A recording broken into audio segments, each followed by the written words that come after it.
तर महाविकास आघाडीमध्ये काँग्रेस 3 आकडी जागांवरती लढणार. काँग्रेस 3 आकडी जागांवरती लढण्यावर ठाम आहे अशी सूत्रांची माहिती आहे.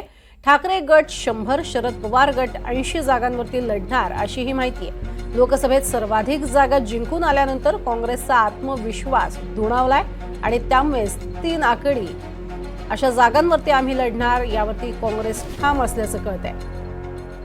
त्यामुळे 100-100-80 असा हा फॉर्म्युला येत्या काळात समोर येऊ शकतो. अधिक माहिती घेऊयात आमचे प्रतिनिधी रामराजेश शिंदे यांच्याकडनं. राम, काय अधिक माहिती, काय जागांचा नेमका आकडा ठरतोय?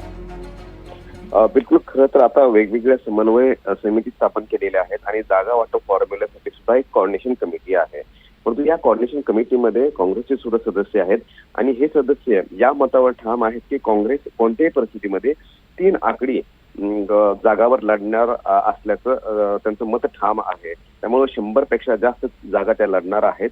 त्याचबरोबर शिवसेनेवर सुद्धा तेवढ्याच जागा देण्याची शक्यता आहे आणि शरद पवार यांचा जो पक्ष आहे राष्ट्रवादी शरदचंद्र पवार, त्यांना मात्र 80 जागा देणार असल्याची माहिती मिळते. आता हे काँग्रेसचा हा विश्वास आहे की लोकसभेच्या निवडणुकीनंतर आता जे यश मिळालेलं आहे ते विधानसभेमध्ये तसंच कायम राहणार आहे. म्हणून 3 आकडी जागेची मागणी जी आहे ती करण्यात आलेली आहे. ही मीटिंग पुन्हा एकदा बसणार आहे आणि त्यामध्ये ही मागणी काँग्रेस करणार आहे. त्यावर आता सहकारी जे पक्ष आहेत, शिवसेना, उबाठा आणि त्याचबरोबर शरद पवार यांचा पक्ष, त्यांच्याकडून काही आक्षेप घेतला जातोय का ते पाहावं लागणार आहे. परंतु काँग्रेस 3 आकडी जागावर ठाम असल्याची माहिती मिळते.